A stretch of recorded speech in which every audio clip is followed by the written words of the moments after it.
It's a sad day for me. It is a really, really sad day.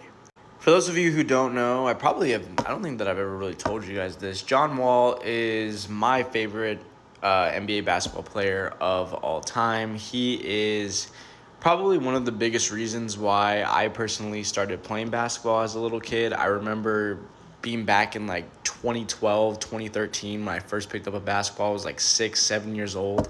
And I was just bored online scrolling on YouTube, and I found some sick John Wall highlights where the man was, you know, jumping up, a couple feet in the air and pinning guys on the back floor, doing these crazy spin moves, taking it coast to coast with his incredible speed. He was incredible, man. He was just a human highlight reel for the bulk of his career, really.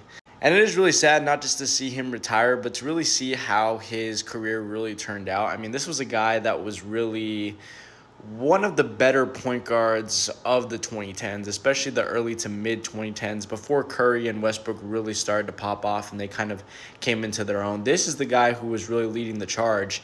And number one overall pick, I believe he was a 5 or 6 time All-Star, I believe, but unfortunately never a champion and was never even able to get to an NBA Finals series. I think the closest that he got was that Boston series, that semifinal Boston series back in, what was it, like 2017, when Isaiah Thomas hit that crazy shot in Game 7. That was the closest that he ever got. And I think that he was definitely a huge icon for DC basketball at that time, not being from there, but just playing there. I think that he was sabotaged a bit because they just didn't put a great team around him. Bradley Beal was a really great scorer. Otto Porter was a nice versatile utility guy. Marcin Gortat was someone who was actually perfect for him to be able to work within the pick and roll, but they never gave him like that big time superstar. They never put him next to one of those, and unfortunately he just suffered from that.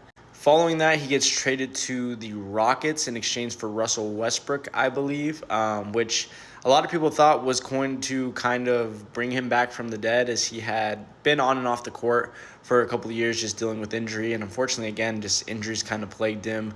Didn't really get a lot of big time on the Rockets and never really got to see, his full real potential. So it's a sad day for me. It's sad to see him go, and it's also sad to see that he could not fully realize his full potential. But let me know down below, what did John Wall mean to you guys? Where do you guys rank him amongst like 2010 point guards? Do you think that he was one of the better of his times, especially in the early 2010s?